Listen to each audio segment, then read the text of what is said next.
বাংলাদেশ জাতীয়তাবাদী দল বিএনপির ভারপ্রাপ্ত চেয়ারম্যান তারেক রহমানের দিক নির্দেশনায় রাতের আঁধারে মধ্যবিত্ত ও নিম্ন আয়ের মানুষের মাঝে ঈদ সামগ্রী পৌঁছে দিয়েছেন নারায়ণগঞ্জ জেলা বিএনপির যুগ্ম আহ্বায়ক মাসুকুল ইসলাম রাজীব।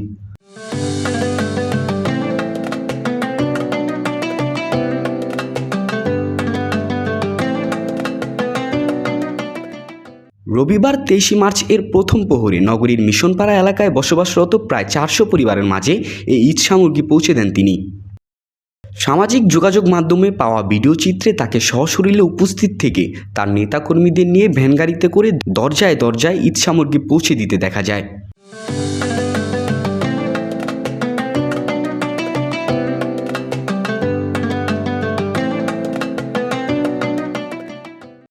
ভিন্ন আঙ্গিকে গোপনীয়তা বজায় রেখে মধ্যবিত্ত ও নিম্ন আয়ের মানুষের পাশে দাঁড়ানোর জন্য সামাজিক যোগাযোগ মাধ্যমগুলোতে বেশ প্রশংসায় ভাসছেন তিনি।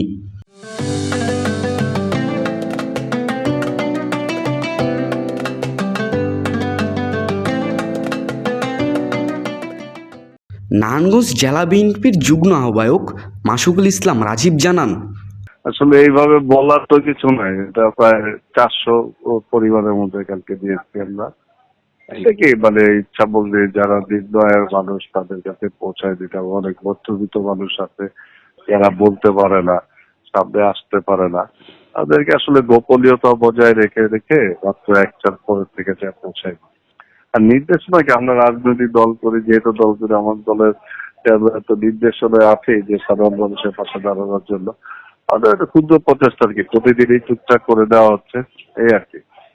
এমন বড় কিছু না, সহযোগিতা, মানুষের পাশে থাকার একটা মানসিকতা থেকেই করা। উজ্জীবিত বাংলাদেশ, নারায়ণগঞ্জ।